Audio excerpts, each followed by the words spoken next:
Hello friends, welcome to my channel.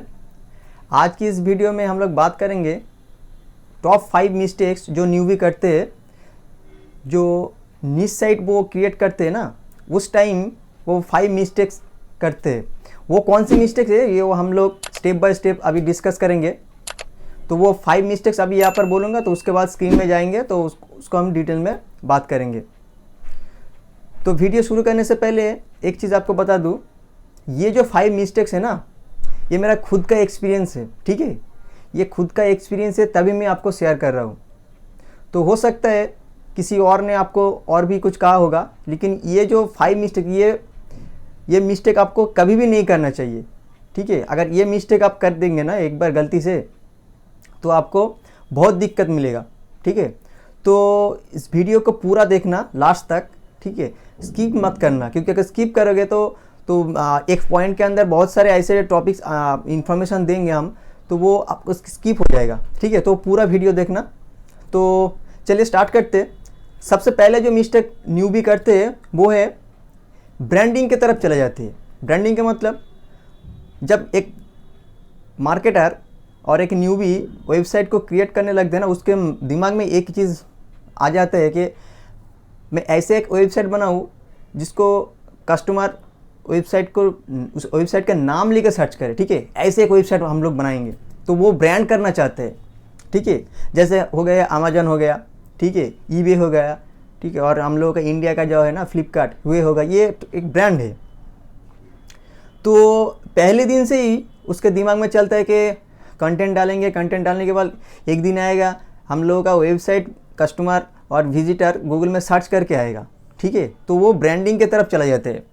तो इसलिए बहुत सारे कंटेंट वो डालने लग जाती है। ठीक है, तो आखिर में होता क्या है, उसका साइट रैंक नहीं होता। और जब भी अगर रैंक भी हो जाते हैं ना, तो वो कुछ देर ही रैंक, कुछ टाइम तक ही रैंक होता है, उसके बाद वो डी रैंक कर जाता है गूगल में। उसका भी रीज़न है, मैं वो भी बताऊँगा। तो वो आपको नहीं करना है। ठीक है, तो ब्रांडिंग की तरफ एकदम भी नहीं जाना है एज ए न्यूबी। ठीक है, हम भी इस 2014 से काम कर रहे हैं। ठीक है, तो कभी भी वो ब्रांडिंग की तरह अभी भी नहीं हम लोग गए। ठीक है, बहुत सारे प्रॉब्लम आते हैं उसमें। ठीक है, तो उस पर हम लोग डिस्कस भी करेंगे फर्दर। तो नेक्स्ट जो प्रॉब्लम, जो क्राइटेरिया है ना, वो है कि मल्टी निश। तो एक न्यूबी ने कीवर्ड फाइंड किया, तो उसका कीवर्ड को चेक करने के बाद उसको पता चला कि ये लो कॉम्पिटिटिव कीवर्ड है। तो इसी तरह जो लो कॉम्पिटिटिव कीवर्ड होता है, वो उसको एक सीड में ऐड करते रहते हैं। ठीक है, ऐड करने के बाद वो एक वेबसाइट में उसको पब्लिश करने लगते हैं। उसको यही आइडिया है कि अगर लो कॉम्पिटिटिव कीवर्ड को अगर वेबसाइट में टारगेट करने लग जाएंगे तो इजीली रैंक हो जाएगा साइट। ठीक है, ये भी नहीं करना, क्योंकि मल्टीपल न्यूज़ जो होता है ना, बहुत बहुत बड़े कैटेगरी का है। ठीक है, अगर आप एक वेबसाइट में बेबी न्यूज़ का कुछ प्रोडक्ट का रिव्यू लिखना चाहते हैं, तो बेबी न्यूज़ में जो है ना बहुत सारे प्रोडक्ट है। ठीक है, तो उस बहुत सारे प्रोडक्ट के अंदर भी छोटे छोटे सब टॉपिक है। अगर आप पूरे के पूरे कवर करने लग जाएंगे ना, तो बहुत आपको इन्वेस्ट करना पड़ेगा। ठीक है, तो कंटेंट पे ऊपर इन्वेस्ट करना पड़ेगा। उसके बाद आपको ऑफ पेजेस हो, उसमें बैकलिंक्स होता है, उस पर भी बहुत सारे इन्वेस्ट करना पड़ेगा, बहुत इन्वेस्ट हो जाता है। तो उसको हम लोग निश साइड नहीं करेंगे। ठीक है, वो मल्टी निश का हो गया, तो उसमें इन्वेस्ट ज़्यादा है, तो उस पर हम लोग नहीं जाएंगे। तो ये एक दूसरी गलती है जो न्यूबी करता है। ठीक है, उसके बाद आता है तीसरा मिस्टेक, जो मोस्ट ऑफ द न्यूबी करता है, वो है कि एक स्पेसिफिक नीच पे और टॉपिक के वो अंदर नहीं जाते। ठीक है, तो मान लीजिए आपने एक कीवर्ड फाइंड किया, एक नीच के कीवर्ड है, तो उसमें अगर कीवर्ड आ गया आपका बेबी गेट। ठीक है, तो बेबी के अंदर वो एक सब टॉपिक आ गया बेबी गेट। तो बेबी गेट के अंदर बहुत छोटे छोटे कीवर्ड होता है, उसको आप आर्टिकल में लिख के पब्लिश करेंगे। तो जैसे कि best baby gates for dog, ठीक है, best baby gates for stair, best baby gates for fireplace. ठीक है, तो इसी तरह जो छोटे छोटे कीवर्ड होते हैं ना, जो लॉन्ग टेल कीवर्ड होता है, वो अपने साइड में डालते रहेंगे। तो आपका जो साइड होगा, वो जो नीच साइड है, वो सिर्फ बेबी गेट के अंदर ही है। ठीक है, तो उसके बाहर वो नहीं जाएगा। अगर मान लीजिए आप अपने साइड में 20 या 30 बेबी गेट के कंटेंट डाले, तो उसके बाद आप देख रहे हैं कि उसमें और कुछ ज़्यादा कंटेंट नहीं है, तो आप क्या करेंगे? ठीक है, तो आप क्या करेंगे? तो दूसरे और एक कैटेगरी का टारगेट करने लग जाएंगे। ये हो सकता है बेबी चेयर, ठीक है, जैसे होता है कि baby chair for eating, baby chair for table. Okay, तो ये वाला जो कीवर्ड है ना वो दूसरे कैटेगरी का है। तो ये अगर आपकी जो पहली जो टॉपिक आप कवर कर रहे थे उस पर अगर ऐड करने लग जाएंगे तो आपका वेबसाइट का जो ऑथोरिटी है वो डाइवर्सिफाई हो जाता है। ठीक है, क्योंकि आपने जो एक ऑथोरिटी क्रिएट किए थे वो था बेबी गेट के अंदर। तो गूगल आपके साइट को एक बेबी गेट के ऑथोरिटी देकर एक थोड़े बहुत रैंकिंग में ले आ रहा था। फिर उसके बाद आपने क्या किया, उस पर बेबी चेयर का कंटेंट डालने लग गए, तो वो ऑथोरिटी कम होते जा रहे हैं। क्योंकि बेबी चेयर का जो ऑथोरिटी है तो वो अगर आप उसको गूगल में सर्च करेंगे तो उसका कंप्यूटर दूसरा हो जाएगा। तो इसलिए आपको एक पर्टिकुलर नीश और टॉपिक पर ही स्टिक रहना चाहिए। ठीक है, तो ये स्टिक आपको रहना ही पड़ेगा, अगर नहीं रहेंगे तो ये बहुत बड़ा मिस्टेक हो जाएगा। तो ये तीसरा मिस्टेक है जो न्यूबी करते ही करते। तो इसके बाद हम लोग डिस्कस करेंगे फोर्थ जो मिस्टेक न्यूबी करते हैं वो है कीवर्ड का इंटेंट। वो कीवर्ड का इंटेंट समझ नहीं पा रहा। इसका मतलब है कीवर्ड का इंटेंट जो है ना, आपने जो कीवर्ड अभी फाइंड किया जिस पे ऊपर आप कंटेंट लिखना चाहते हैं, तो उसको गूगल में आपने सर्च किया। तो सर्च करने के बाद देख रहे हैं कि आपका जो कीवर्ड का जो मेन कीवर्ड है ना, जो टोटल वर्ड आपके कीवर्ड पर है, जैसे कि मान लीजिए best baby gates for dog, तो ये आपका कीवर्ड हो गया। ठीक है, तो आप इसको गूगल में सर्च करेंगे। सर्च करने के बाद जो टॉप 10 रिजल्ट आएगा ना, तो उसका जो कंटेंट है वो आपको चेक करना पड़ेगा। वो कंटेंट अगर आपका जो कीवर्ड है उस पर मैच हो गया, मान लीजिए जो टॉप 10 जो साइट है ना, वो टॉप 10 साइट का कंटेंट का मेन टॉपिक है best baby gate for puppy. ठीक है, ये जो best baby gates for puppy, ये जो कीवर्ड है ना, वो आपका जो कीवर्ड अभी आपने निकाला वो सेम टू सेम है। ठीक है, तो ये कीवर्ड का जो इंटेंट है वो फुलफिल हो गया। तो अगर आप ये सोच रहे हैं कि ये जो कंप्यूटर टॉप 10 कंप्यूटर जो best baby gate for puppy के कंटेंट वहाँ पर डाले हैं, अगर आपने best baby gate for dog ऐसे कुछ कंटेंट डालेंगे तो आप उसके ऊपर चले जाएंगे। ये बहुत मुश्किल है, क्योंकि आपका जो कीवर्ड है उसका इंटेंट जो है ना कंप्यूटर ऑलरेडी फुलफिल कर चुका है। तो आपको दूसरा कीवर्ड फाइंड करना पड़ेगा जो कंप्यूटर जो कंटेंट है उस पर फुलफिल नहीं हो रहा होगा। ठीक है, तो कीवर्ड ऐसा हो सकता है कि बेस्ट बेबी गेट्स अंडर $500 या फिर $200 या फिर $100। तो इसमें होता क्या है, वो इंटेंट फुलफिल नहीं कर रहा है कस्टमर का, क्योंकि जो टॉप 10 का रिजल्ट है ना वहाँ पर शो होगा सिर्फ बेबी गेट्स। ठीक है, लेकिन आपका जो कीवर्ड है उसका टॉपिक थोड़ा हटके होगा, क्योंकि आप बोल रहे हैं कि जो बेबी गेट है उसका प्राइस $500 के नीचे है या $200 के नीचे है। तो आपका टारगेट उसी कस्टमर का होगा जो स्पेसिफिक $500 या $200 तक उसके नीचे कुछ प्रोडक्ट को बाय करना चाहते हैं। ठीक है, तो आप उस कीवर्ड को अगर देखेंगे ना तो देखेंगे कि वो इंटेंट फुलफिल नहीं कर रहा है, तो आपको समझ जाना चाहिए कि हाँ ये कीवर्ड अच्छा होगा। लेकिन आपने गलती से जो ऑलरेडी कंप्यूटर कीवर्ड टारगेट किया तो उसी के आसपास एक कीवर्ड टारगेट करने लगेंगे और आप देखेंगे कि ऑल-इन टाइटल में वो कीवर्ड कम है। ठीक है, उसका वो जो एग्जैक्ट कीवर्ड है वो कंप्यूटर ने अच्छे तरीके से ऑन पेज नहीं किया होगा, तो आप उस पर लग जाएंगे, तो ऐसे नहीं होगा। ठीक है, तो इंटेंट को आपको समझना पड़ेगा। तो ये हो गया हम लोग का चौथा पॉइंट। तो लास्ट जो पॉइंट है ना, पॉइंट नंबर 5, ये भी बहुत ही इम्पोर्टेंट पार्ट है। ये क्या है, कंटेंट का क्वालिटी और कंटेंट का जो गैप है ना, ये आपको चेक करना पड़ेगा। तो आपका मेन कीवर्ड अगर ऐसे है कि best baby gates for dog under $100 और $200 सपोज, तो आपने जो गूगल में सर्च करके जो टॉप 10 वेबसाइट को निकाला ना, उसका कंटेंट आपको चेक करना पड़ेगा। ठीक है, तो किस तरह चेक करेंगे, उसका जो कंटेंट का लेंथ है, अभी जो 2020 के मैं आप बात कर रहा हूँ ना, अभी जो कंटेंट पे लेंथ पे मत जाइए, क्योंकि गूगल बहुत अपडेट हो चुका है, ठीक है।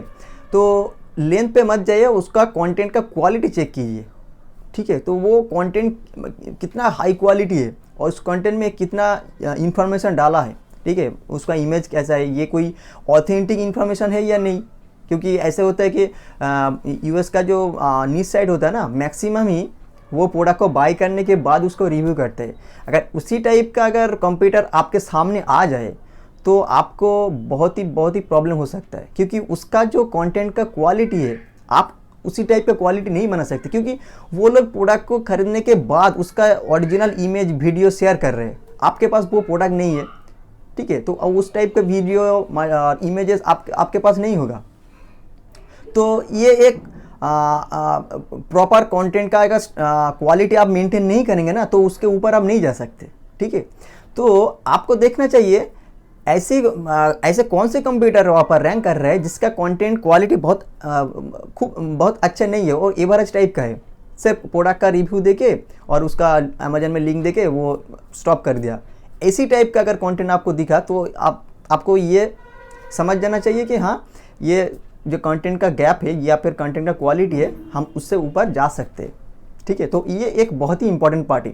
और जो कीवर्ड आपने अभी सिलेक्ट किया तो उसको आप कंप्यूटर का जो कंटेंट है ना उस पर चेक करना पड़ेगा, ठीक है। तो वो जो कीवर्ड को ठीक ठाक ऑन पेज में टारगेट कर रहा है या नहीं, ठीक है। उसका कीवर्ड टाइटल में है, ठीक है, H2 में है, कंटेंट के जो हेडिंग डिस्क्रिप्शन में बोलिए उस पर है, ठीक है। तो ये भी आपको चेक करना पड़ेगा।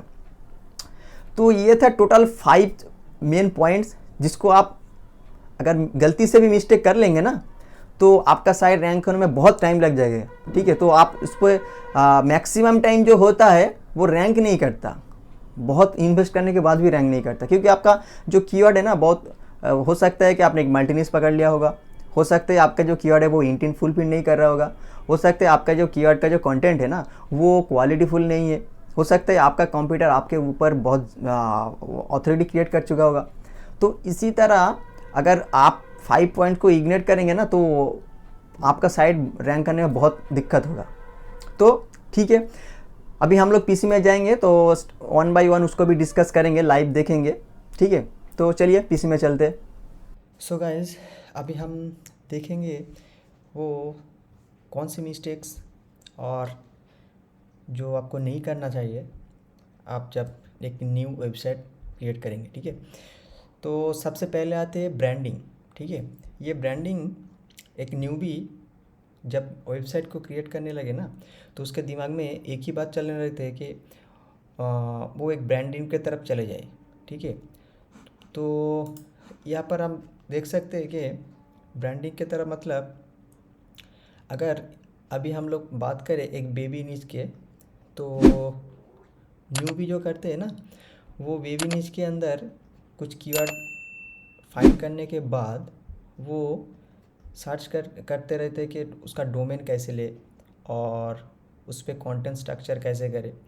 ऐसे थोड़ी बहुत रिसर्च करने के बाद वो इसी डिसीजन पे आता है कि एक अच्छे से अगर ब्रांडिंग हम लोग कर लेंगे तो विजिटर कुछ दिन बाद गूगल में सर्च करके हम लोग का जो वेबसाइट है उस पर आएगा, ठीक है।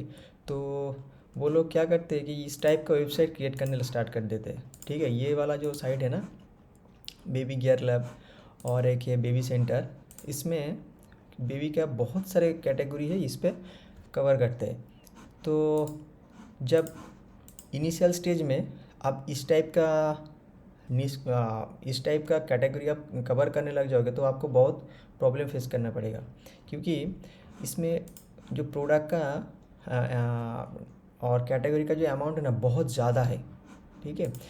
इस पर बहुत सारे प्रोडक्ट है, तो उस प्रोडक्ट को अगर आप 1 बाय 1 रिव्यू करने लगेंगे ना कंटेंट के थ्रू तो बहुत ही ज़्यादा टाइम लगेगा और उसके साथ साथ बहुत इन्वेस्ट भी करना पड़ेगा। तो अगर आप एक न्यू वेबसाइट बनाना चाहते हैं as a newbie, you have to go for a single small niche, right. तो वो क्या हो सकता है, अगर मान लीजिए आप एक बेबी नीच के अंदर एक स्मॉल नीच को अगर आप टारगेट कर रहे हैं, वो हो गेट हो बेबी गेट्स, ठीक है। तो उस नीच को ही आपको टारगेट करना चाहिए, ठीक है। और आपका वेबसाइट उसी पर बेस कर ही चलना चाहिए, ठीक है। तो ये वाला एक जो प्रॉब्लम है जो न्यूबी करते हैं, ये आपको नहीं करना चाहिए, ठीक है। ये प्रॉब्लम ध्यान से रखना आपको। उसके बाद आता है मल्टी नीश। इसमें क्या होता है, कुछ थोड़ी बहुत लो कॉम्पिटिटिव कीवर्ड्स जब फाइंड कर लेंगे ना, तो वो टारगेट करना स्टार्ट करेंगे। वो क्या करते हैं, न्यूबी जो करते हैं ना, वो मान लीजिए हम लोग जो अभी जो टारगेट कर रहे हैं वो बेबी गेट्स है। तो बेबी गेट्स के तरह और भी छोटे छोटे नीश होता है, तो उसके अंदर उसका लॉन्ग टेल कीवर्ड भी होता है। तो इस टाइप का जो साइट है ये मल्टीपल प्रोडक्ट को रिव्यू करता है, ठीक है। ये review.com हो गया, ये गुड हाउस कीपिंग, और ये जो हाई अथॉरिटी साइट है ना, ये मल्टीपल प्रोडक्ट को और कैटेगरी को रिव्यू करता है। तो अगर एज ए न्यूबी आप ये सोच लेंगे कि बेबी गेट्स की तरह जितने भी छोटे छोटे कीवर्ड है आप अपनी वेबसाइट में टारगेट करने लग जाएंगे, तो वो भी बहुत प्रॉब्लम हो सकता है, ठीक है। तो आपको क्या करना है, एक स्पेसिफिक नीश पर ही आपको फोकस करना है, ठीक है। तो वो होगा आपका माइक्रो नीश, राइट। ये माइक्रो नीश क्या होता है, मैंने पिछली वीडियो में डिस्कस भी किए थे, आप उस वीडियो को भी एक बार चेक कर लीजिए, ठीक है। वो मैं डिस्क्रिप्शन में भी वो लिंक दे दूँगा। तो वो आपको फोकस करना चाहिए सिर्फ माइक्रो नीश पर ही, ठीक है। तो ये माइक्रो नीश क्या हो सकता है, ये हो सकता है कि babygets.zone.com, ये एक एग्जाम्पल थ्रू के मैं लिखा हुआ है यहाँ पर। ये अगर आपका नीश बेबी गेट्स है तो आपका जो मेन मोटो होगा वो माइक्रो नीश पर ही फोकस रहेगा, ठीक है। और उसी नीश पर ही जो छोटे छोटे कीवर्ड होगा ना, उसी कर ही आपको टारगेट करना पड़ेगा। तो आपको मल्टी नीश में नहीं जाना है, सिर्फ छोटे जो नीचे माइक्रो नीश उसी पर ही फोकस करना है, ठीक है। ये दूसरा गलती है जो न्यूबी करते हैं, तो ये नहीं करना चाहिए। अच्छा, उसके बाद आता है target many categories in same niche, ठीक है। इसमें क्या होता है, ये जो हम लोगों का अभी एग्जाम्पल के थ्रू जो अभी बता रहा हूँ कि ये बेबी गेट्स है, तो ये आ गया हम लोगों का बेबी के कैटेगरी के अंदर, ठीक है। तो उसमें आता है बेबी गेट्स, और और एक कैटेगरी आता है बेबी चेयर, ठीक है, बेबी के अंदर। तो अगर आपका नीश माइक्रो नीश जो है ना वो बेबी गेट्स है, तो आपको बेबी गेट्स पर ही फोकस करना पड़ेगा, ठीक है। और उस टाइप का जो लो कॉम्पिटिटिव कीवर्ड है वो इग्नोर करना पड़ेगा। यहाँ पर हम लोग देख सकते हैं वो लो कॉम्पिटिटिव कीवर्ड क्या है। ये जो बेबी गेट्स है, बेबी गेट्स के अंदर best baby gates for stair, best baby gates for play area, ठीक है। इस टाइप का जो कीवर्ड है ना, बस उसी को ही टारगेट करना चाहिए। और ये जो कीवर्ड है बेबी चेयर, इसमें आ जाते हैं best baby chair for eating, best baby chair for car. ये एग्जाम्पल के लिए यहाँ पर मैंने लिखा हूँ। तो ये इस टाइप के कीवर्ड को आपको नहीं टारगेट करना, क्योंकि अगर आप इस टाइप को कीवर्ड को टारगेट करते करते इस टाइप को कीवर्ड को भी टारगेट करने लग जाओगे ना, तो आपका जो अथॉरिटी है वो डिवाइडेड होने लगेगा, ठीक है। जब डिवाइडेड हो जाएगा ना, तो इस टाइप का कीवर्ड पे भी आप नहीं रैंक कर पाओगे, और इस टाइप का भी सेम प्रॉब्लम आपको फेस करना पड़ेगा। So you have to stick in a single category, right. तो आपका जो नीश बेबी गेट है, तो इस टाइप का जितने भी सारे कीवर्ड आपको मिलेगा उसी को ही आपको फोकस करना है, और वन बाय वन उसको पोस्ट करते रहना है, और उसको थोड़ी बहुत ऑन पेज कर लेना है, ठीक है। तभी आपका अथॉरिटी थोड़ी देर में इंक्रीज होते रहेंगे। तो ये हो गया थर्ड मिस्टेक, ठीक है। तो उसके बाद आता है कीवर्ड इंटेंट। ये कीवर्ड इंटेंट क्या होता है, कीवर्ड इंटेंट का मतलब होता है कि आपने जो कीवर्ड अभी फाइंड किया उसको गूगल में सर्च करने के बाद जो टॉप 10 कंपटीटर आपने देखा, तो उसका जो कीवर्ड है आपका कीवर्ड से कितने डिफरेंट है, ठीक है। ये आपको पहले चेक करना चाहिए, ठीक है। तो इसमें क्या होता है, कंप्यूटर का कीवर्ड अगर ऐसे है कि best baby gates for stair, और आपने इस टाइप का कीवर्ड सिलेक्ट कर लिया, best baby gate top for stair, best gates for stair, baby gates for stair with drilling, इस टाइप का कीवर्ड आपने अगर टारगेट करने लग जाओगे तो उसका जो इंटेंट ऑलरेडी फुलफिल कर रहा है इस कीवर्ड से, ये आपको बेनिफिट नहीं देगा। ठीक है, क्यों बेनिफिट नहीं देगा? अगर इस कीवर्ड का अगर सर्च करेंगे ना हम लोग, इस कीवर्ड का अगर हम लोग सर्च करेंगे तो ये जो रिजल्ट यहाँ पर शो हो रहे हैं, और ये जो कीवर्ड यहाँ पर दिख रहा है हम लोगों का, ये अगर हम लोग इसको भी सर्च करेंगे तो देखेंगे कि दोनों कीवर्ड का सर्च रिजल्ट ऑलमोस्ट सेम होगा। ठीक है, ये देखिए बेस्ट बेबी गेट, इसमें द bump.com रैंक है, उसके बाद न्यूयॉर्क टाइम, उसके बाद बेबी सेंटर, उसके बाद मॉम जंक्शन। ठीक है, और ये जो पहले कीवर्ड है ना, ये कंप्यूटर का कीवर्ड होगा, और ये कीवर्ड किसी न्यूबी ने टारगेट कर रहा होगा। तो इसका जो कंप्यूटर है ये सेम टू सेम है, आप देख सकते हैं। लेकिन जो न्यूबी करते हैं वो चेक करते हैं कि ये कीवर्ड तो कंप्यूटर ने टारगेट किया, और अगर हम लोग ये कीवर्ड टारगेट करेंगे तो उससे वो ये टारगेट कर रहे हैं, हम लोग ये टारगेट कर रहे हैं, तो डिफरेंट कीवर्ड है, तो हम लोग उससे इजीली रैंक कर जाएंगे। ठीक है, तो ऐसा नहीं होता, क्योंकि गूगल में इस टाइप का कीवर्ड का जो इंटेंट है ना, वो इंटेंट फुली इस टाइप के कीवर्ड से मैच कर रहा है। तो इसलिए आप इस टाइप का कीवर्ड को जब बीट करना चाहोगे तो इस ऐसे तरह कीवर्ड को आपको नहीं टारगेट करना चाहिए, क्योंकि गूगल के पास इस कीवर्ड का मीनिंग सेम टू सेम ये है। अगर इस कीवर्ड में ये सारे के साइट रैंक कर रहे हैं ना, अगर आप इस कीवर्ड को टारगेट करेंगे तब भी ये सारे के साइड ही रैंक होगा, क्योंकि इसका इंटेंट सेम है। तो आपको क्या करना है, और दूसरे कीवर्ड आपको फाइंड करना है। ठीक है, तो वो दूसरे कीवर्ड क्या हो सकता है? वो हो सकता है baby gates for stair with banister and wall no drill. ठीक है, ये कीवर्ड होगा। और उसके बाद और ये भी हो सकता है कि baby gates for stair without drilling. ठीक है, तो ये भी एक डिफरेंट कीवर्ड, अगर इसको हम लोग सर्च करेंगे तो हो सकता है जो कंप्यूटर है वो चेंज हो गए। हाँ, अब देखिए ये कंप्यूटर चेंज हो गया। ठीक है, ये buybebaby.com ये पहले नहीं था। ठीक है, ये कंप्यूटर नया आया होगा, इसका भी पहले हम लोग नहीं देखे, तो ये वाला भी चेंज हो गया। तो इसी तरह हम लोग देखेंगे कि वो कंप्यूटर चेंज होते जाएंगे। ठीक है, तो अगर कंप्यूटर चेंज हो गया तो इसका मतलब हम लोग को ये समझ जाना चाहिए कि इसका कंटेंट, इसका जो इंटेंट है ना, वो इसी कीवर्ड को फुलफिल नहीं कर रहा। तो इसके लिए इस टाइप का जो कीवर्ड है, हम लोगों को अगर अलग से इस पर कंटेंट डालेंगे तब इसका ऑथोरिटी कीवर्ड होगा, वो तब रैंक करेगा। ठीक है, तो ये कीवर्ड का और ये कीवर्ड का सिमिलरिटी बहुत कम है। ठीक है, लेकिन इस टाइप का कीवर्ड के ये जो 3 कीवर्ड है ना, इसका सिमिलरिटी बहुत ज़्यादा है। तो इस टाइप का कीवर्ड को हम लोग टारगेट नहीं करेंगे, डिफरेंट कीवर्ड को टारगेट करेंगे, क्योंकि हम लोग इंटेंट को पहले समझ जाना चाहिए कि इंटेंट इस कीवर्ड का क्या है। ठीक है, तो ये होगा इंटेंट के बारे में। तो उसके बाद आता है कंटेंट गैप। ठीक है, तो कंटेंट गैप जो कंप्यूटर का है वो हम लोगों को देखना चाहिए।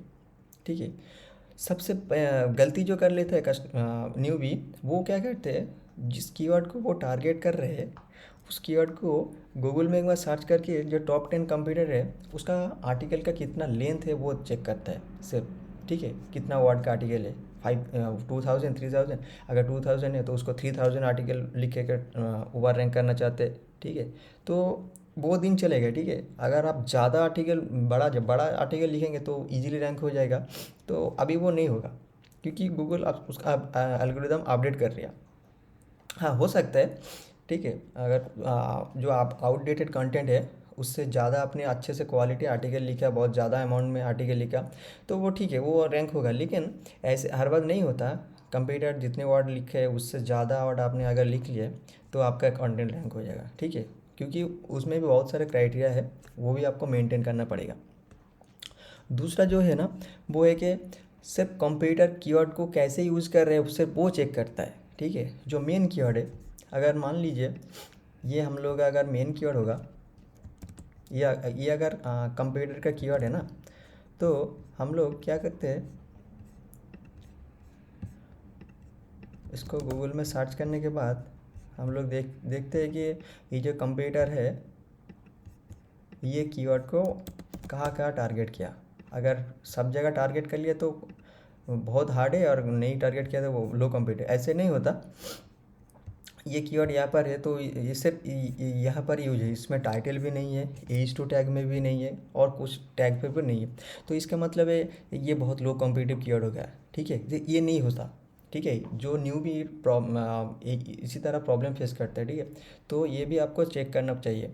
सिर्फ कीवर्ड को यूज़ करना ही बहुत अच्छा रिजल्ट मिलता है ऐसा नहीं होता, और भी सारे मैट्रिक्स है। ठीक है, मैं अभी आपको बताऊंगा। अगर ये वाला देखिए, ये कीवर्ड ये जो URL रैंक कर रहे हैं ना, इस पे इस कीवर्ड को यूजेस भी नहीं है। तो आप सोच लीजिए, ये कीवर्ड यूज ही नहीं कर रहा फिर भी रैंक कर रहा है। ठीक है, आपको पहले ही बोल दिया था कि गूगल एल्गोरिथम अपडेट कर दिया, तो ऐसे नहीं होता। तो आपको समझ जाना चाहिए कि कीवर्ड का इंटेंट क्या है, ना कि कीवर्ड एग्जैक्ट कितने बार यूज़ कर रहा है। ठीक है, तो वो दिन चले गए। अच्छा, और एक उसके बाद आता है स्ट्रक्चर। ये कंटेंट का जो स्ट्रक्चर है ना, अगर सेम इसी तरह आपने स्ट्रक्चर क्रिएट करके कंटेंट पोस्ट करेंगे तो भी गूगल आपको अच्छा रैंक नहीं देगा। क्योंकि गूगल इस टाइप का जो कंटेंट है ना, ये जो कंटेंट है इसका स्ट्रक्चर क्या है ऑलरेडी गूगल जान चुके हैं। तो कस्टमर भी इस टाइप का स्ट्रक्चर को ऑलरेडी देख चुके हैं। तो गूगल क्या करेगा, अगर आप इससे ऊपर रैंक करना चाहते हैं तो आपका कुछ डिफरेंट टाइप का स्ट्रक्चर क्रिएट करना पड़ेगा। ठीक है, स्ट्रक्चर मतलब हो सकता है आप यहाँ पर कुछ इंपॉर्टेंट नोट्स डाल दें। ठीक है, यहाँ पर कुछ हेडिंग डाल दें, उसके बाद थोड़ी बहुत यहाँ पर इमेज और कुछ इंफॉर्मेशन बुलेट पॉइंट पे डाल दें। तो ऐसी तरह से आपको स्ट्रक्चर भी चेंज करना पड़ेगा, जैसे कंप्यूटर है वो एग्जैक्ट फॉलो नहीं करना। ठीक है, तो ये हो गया स्ट्रक्चर। तो राइट थिंग क्या है, ये जो पॉइंट 6 पॉइंट है ये भी आपको देखना पड़ेगा सिर्फ कंटेंट गैप को एनालाइज करने के लिए। तो ये आपको पहले जो करना है वो है कि कंप्यूटर का जो कंटेंट है ना, ये जो कंटेंट आपने कीवर्ड सर्च करने के बाद आपने इस साइट पे आया, तो इसको पूरा टॉप टू बॉटम आपको चेक करना पड़ेगा कंटेंट को रीड करके, तभी आपको कंटेंट का क्वालिटी पता चलेगा। ठीक है, तो ये कंटेंट क्वालिटी समझने के लिए आपको पूरा कंटेंट को पढ़ना पड़ेगा। ठीक है, without reading any content you can't say the quality of a article, right? So you have to read. उसके बाद आता है which thing has not covered, right? So यहाँ पर हम लोग देखेंगे कि इस आर्टिकल में ऐसे कौन सी चीज़ नहीं है जो ये आर्टिकल कवर कर रहे हैं। ठीक है, तो उसके बाद देखेंगे इस आर्टिकल को ऐसे कौन सी चीज़ नहीं है जो ये कवर कर रहा है। ठीक है, तो हर किसी भी आर्टिकल को पढ़ने के बाद यह हम लोगों को ये चेक करना पड़ेगा कि इस कंटेंट का गैप क्या है। वो गैप को हम लोगों को अगर फिल करेंगे ना, तभी कंटेंट का क्वालिटी ज़्यादा होगा। तो वो हो गया आपका टोटल कंटेंट का टॉपिक। और उसके बाद आता है कितने टाइम से वो कीवर्ड को यूज़ कर रहे हैं। ठीक है, तो एग्जैक्ट कीवर्ड कितने टाइम यूज़ कर रहे हैं, ठीक है, वो अभी काम नहीं करता। ठीक है, तो आपको क्या करना पड़ेगा, आपका जो मेन कीवर्ड है ना, वो मेन कीवर्ड को आपको ठीक ठाक यूटिलाइज़ करना पड़ेगा।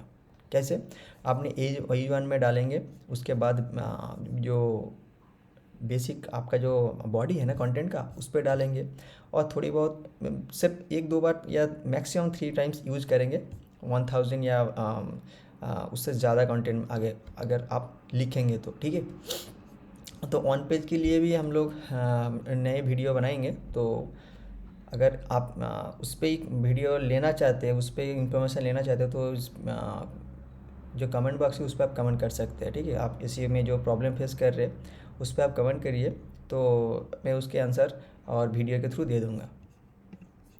अच्छा, उसके बाद आता है जो कंप्यूटर का कंटेंट है ना, उसमें कितने इमेजेस यूज कर रहे हैं। वो इमेज अगर एक कंप्यूटर का एक ओरिजिनल जेन्युइन इमेज, जैसे कि यूएस का जो कंप्यूटर है ना, वो मैक्सिमम क्या करते हैं कि वो प्रोडक्ट को पहले खरीदते हैं, उसके बाद उसका रिव्यू करते हैं। अगर उस टाइप का अगर कंप्यूटर आपका सामने आए तो वो बहुत हार्ड होगा उसको बीट करना, क्योंकि उसका ऑथोरिटी बहुत ज़्यादा है। गूगल उसको बहुत ट्रस्ट करता है उसी टाइप का कंटेंट को। तो ये भी आपको देखना पड़ेगा, अगर उस टाइप का कंटेंट को आपको बीट करना है तो आपको भी उसी तरह इमेज वीडियो उसको अभी आपको मैनेज करना पड़ेगा।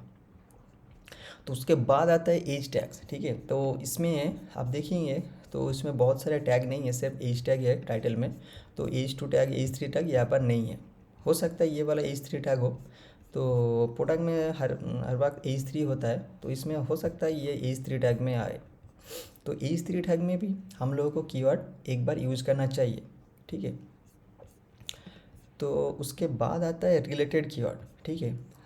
अगर हम लोगों का कीवर्ड, मेन कीवर्ड ये होगा, अगर मान लीजिए ये हम लोगों का मेन कीवर्ड है, ठीक है, best baby get first year without dealing. तो इसके ऊपर हम लोग रिसर्च करेंगे। तो रिसर्च करने के बाद इसके रिलेटेड जितने रिलेटेड कीवर्ड होगा ना, तो हम लोग एक ही कंटेंट में यूज़ करने के लिए ट्राई करेंगे, तभी वेबसाइट का, तो अभी कंटेंट का क्वालिटी अच्छा होगा, ठीक है।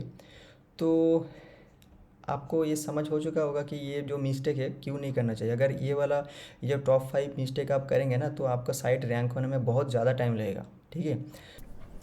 सो फ्रेंड्स, आई होप कि ये वीडियो आपको हेल्पफुल रहा होगा।